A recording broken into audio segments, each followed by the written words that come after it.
कक्षा 11वीं विषय भौतिक शास्त्र अध्याय 4 गति के नियम।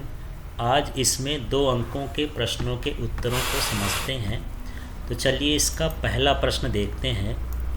जड़त्व किसे कहते हैं, इसके प्रकार लिखिए। तो वस्तु का वह गुण जो अपनी अवस्था परिवर्तन का विरोध करता है या करती है उसे ही क्या कहते हैं, जड़त्व कहते हैं।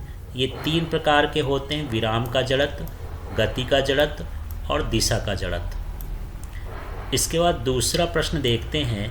संवेग किसे कहते हैं, यह सदिश राशि है कि अदिश है। तो संवेग किसी वस्तु के द्रव्यमान और वेग के गुणनफल को संवेग कहते हैं। ये सूत्र होता है ये P बराबर mv, वेक्टर लगाएं चाहे न लगाएं। तो यहाँ पर जो सूत्र है इसी से परिभाषा बनती है। संवेग को P से दर्शा रहे हैं तो P बराबर ये हो गया mv, तो होगा द्रव्यमान और वेग। तो किसी वस्तु के द्रव्यमान और वेग का गुणनफल संवेग कहलाता है। यह सदिश राशि होती है। इसके बाद तीसरा प्रश्न इसका देखते हैं। बल किसे कहते हैं, इसका विमीय सूत्र व मात्रक लिखिए।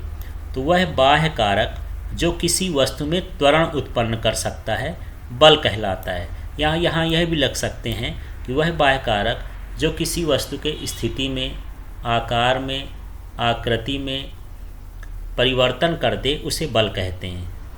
अब यहाँ पर जो बल का सूत्र होता है ये होता है F बराबर m इंटू ए, जहाँ F बल, m द्रव्यमान, a त्वरण होता है। इसका SI मात्रक क्या होता है, न्यूटन। यह सदिश राशि है। इसका विमीय सूत्र यहाँ से ही निकाल सकते हैं। तो यहाँ से देखिए द्रव्यमान का विमीय सूत्र m होता है और त्वरण का विमीय सूत्र LT-2 होता है। तो इस तरह बल का विमीय सूत्र हो गया mLT-2।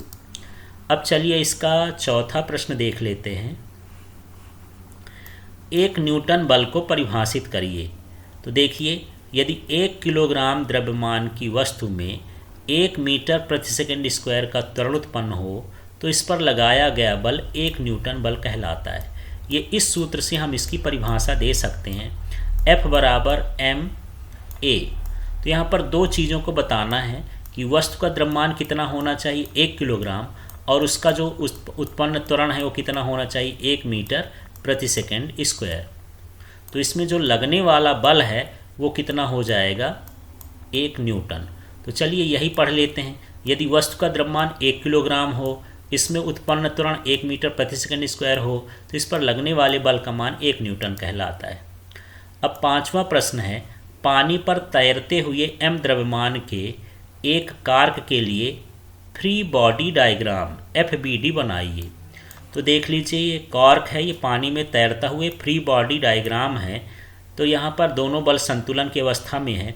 ये Fg का मतलब है यहाँ पर ये जो बल लग रहा है इसका भार है वो नीचे की ओर लग रहा है, और FB ये बॉयंट फोर्स है, उत्प्लावन बल है वो कहाँ की ओर, नीचे ऊपर की ओर लगता है, इसलिए ये संतुलन अवस्था में तैरता है। तो इसका ये फ्री बॉडी डायग्राम है। अब इसके बाद इसका अगला प्रश्न देख लेते हैं। 6वें प्रश्न में पहुँचते हैं।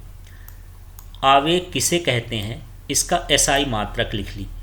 जब किसी वस्तु पर अधिकतम बल कम समय अंतराल के लिए कार्यशील होता है तो इसे आवेग कहते हैं। यह बल और समय अंतराल के गुणनफल के बराबर होता है। तो देख लीजिए आवेग का सूत्र ये है, इसी से परिभाषा बनी है।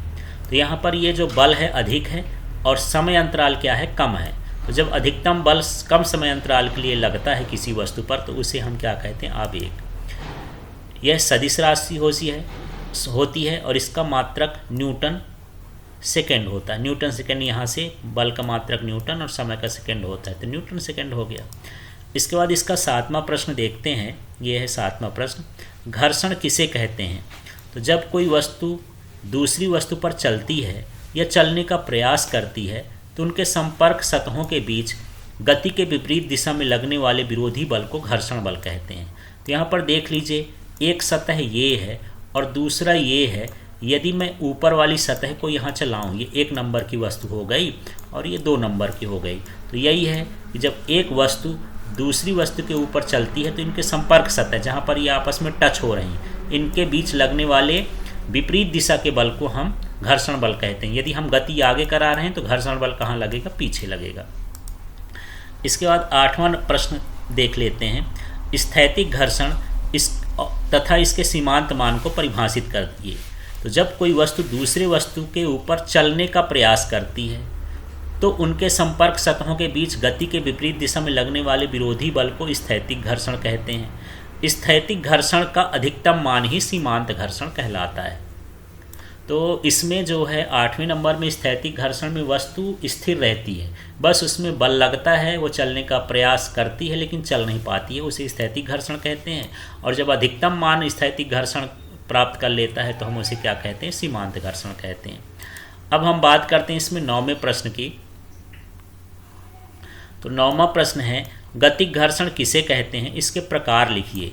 तो जब कोई वस्तु दूसरी वस्तु पर चलती है तो उनके संपर्क सतहों के बीच गति के विपरीत दिशा में लगने वाले विरोधी बल को गतिक घर्षण कहते हैं। तो ये वस्तु अब गति में हो जाती है, चलती है या कह सकते हैं गति में होती है, तो उनके संपर्क सतहों के विपरीत दिशा में लगने वाला बल गतिक घर्षण कहलाता है। ये 2 प्रकार का होता है, लोटनिक घर्षण और एक होता है सर्पी घर्षण। इसके बाद 10वां है क्रिकेट खिलाड़ी कैच लेते समय अपने हाथों को पीछे की ओर खींचते हैं, क्यों?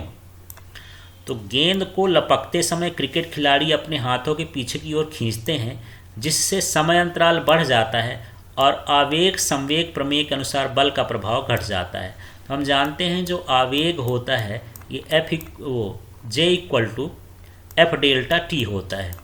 ये F डेल्टा टी, J का मान F डेल्टा टी होता है। यदि डेल्टा टी का मान बढ़ जाएगा तो F का मान क्या हो जाता है, घट जाता है, क्योंकि संवेगनियत रहता है आवेग संवेग के अनुसार, तो वहाँ बल का प्रभाव कम हो जाता है। इसलिए अपने हाथ को पीछे खींचता है ताकि चोट उसको कम लगे, बल का प्रभाव कम लगे। 11वां प्रश्न है पहियों में बॉल बेरिंग का उपयोग किया जाता है, क्यों?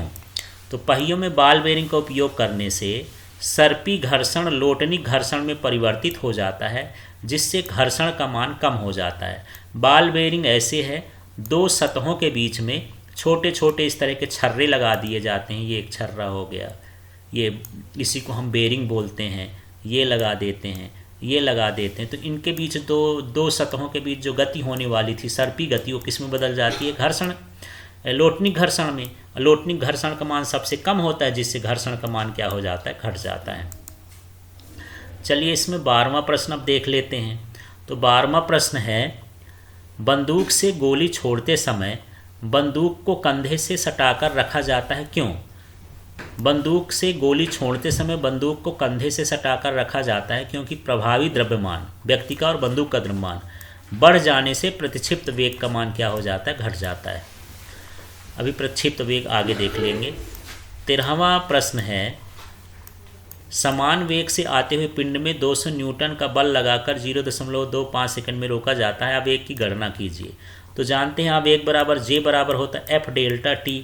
यहाँ F का मान कितना दिया है 200 न्यूटन और T का मान दिया है 0.25 और इसमें हम गुणा कर देंगे तो 50 न्यूटन सेकेंड जो है ये आवेग का मान हो जाएगा। 14वां प्रश्न है अभिकेंद्र बल किसे कहते हैं, इसका सूत्र लिख लीजिए। किसी वस्तु की वृत्तीय गति में केंद्र की ओर लगने वाला बल अभिकेंद्र बल कहलाता है।